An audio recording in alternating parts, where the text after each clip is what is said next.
श्री कृष्ण की जन्म कथा। भाद्रपद कृष्ण अष्टमी को श्री कृष्ण जन्माष्टमी कहते हैं, क्योंकि ये दिन भगवान श्री कृष्ण का जन्म दिवस माना जाता है। इसी तिथि के घनघोर अंधेरी आधी रात को रोहिणी नक्षत्र में मथुरा के कारागार में वासुदेव की पत्नी देवकी के गर्भ से भगवान श्री कृष्ण ने जन्म लिया था। यह तिथि उसी शुभ घड़ी की याद दिलाती है और सारे देश में बड़ी धूमधाम से मनाई जाती है। जन्माष्टमी के दिन भगवान श्री कृष्ण की जन्म संबंधी कथा भी सुनते सुनाते हैं, जो इस प्रकार है। द्वापर युग में भोजवंशी राजा उग्रसेन मथुरा में राज्य करता था।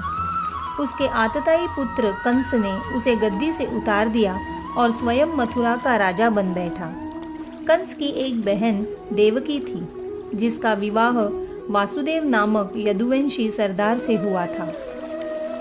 एक समय कंस अपनी बहन देवकी को उसकी ससुराल पहुंचाने जा रहा था। रास्ते में आकाशवाणी हुई, हे कंस, जिस देवकी को तू बड़े प्रेम से ले जा रहा है, उसी में तेरा काल बसता है। इसी के गर्भ से उत्पन्न 8वां बालक तेरा वध करेगा। यह सुनकर कंस वासुदेव को मारने के लिए उद्यत हुआ। तब देवकी ने उससे विनयपूर्वक कहा, मेरे गर्भ में से जो संतान होगी उसे मैं तुम्हारे सामने ला दूंगी। बहनों ही को मारने से क्या लाभ है। कंस ने देवकी की बात मान ली और मथुरा वापस चला आया। उसने वासुदेव और देवकी को कारागृह में डाल दिया। वासुदेव देवकी के एक एक करके 7 बच्चे हुए और 7 को जन्म लेते ही कंस ने मार डाला। अब 8वां बच्चा होने वाला था। कारागार में उन पर कड़े पहरे बैठा दिए गए। उसी समय नंद की पत्नी यशोदा को भी बच्चा होने वाला था। उन्होंने वासुदेव देवकी के दुखी जीवन को देख 8वें बच्चे की रक्षा का उपाय रचा। जिस समय वासुदेव देवकी को पुत्र पैदा हुआ, उसी समय संयोग से यशोदा के गर्भ से एक कन्या का जन्म हुआ, जो और कुछ नहीं सिर्फ माया थी। जिस कोठरी में देवकी वासुदेव कैद थे, उसमें अचानक प्रकाश हुआ और उनके सामने शंख, चक्र, गदा, पद्म धारण किए चतुर्भुज भगवान प्रकट हुए। दोनों भगवान के चरणों में गिर पड़े। तब भगवान ने उनसे कहा, अब मैं पुनः नवजात शिशु का रूप धारण कर लेता हूँ। तुम मुझे इसी समय अपने मित्र नंद जी के घर वृंदावन में भेज आओ और उनके यहाँ जो कन्या जन्मी है उसे लाकर कंस के हवाले कर दो।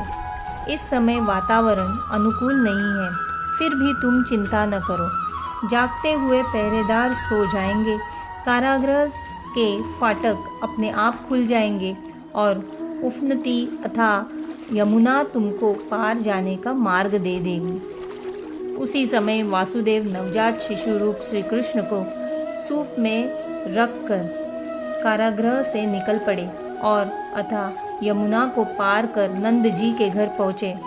वहाँ उन्होंने नवजात शिशु को यशोदा के साथ सुला दिया और कन्या को लेकर मथुरा आ गए। कारागृह के फाटक पूर्ववत बंद हो गए। अब कंस को सूचना मिली कि वासुदेव देवकी को बच्चा पैदा हुआ है।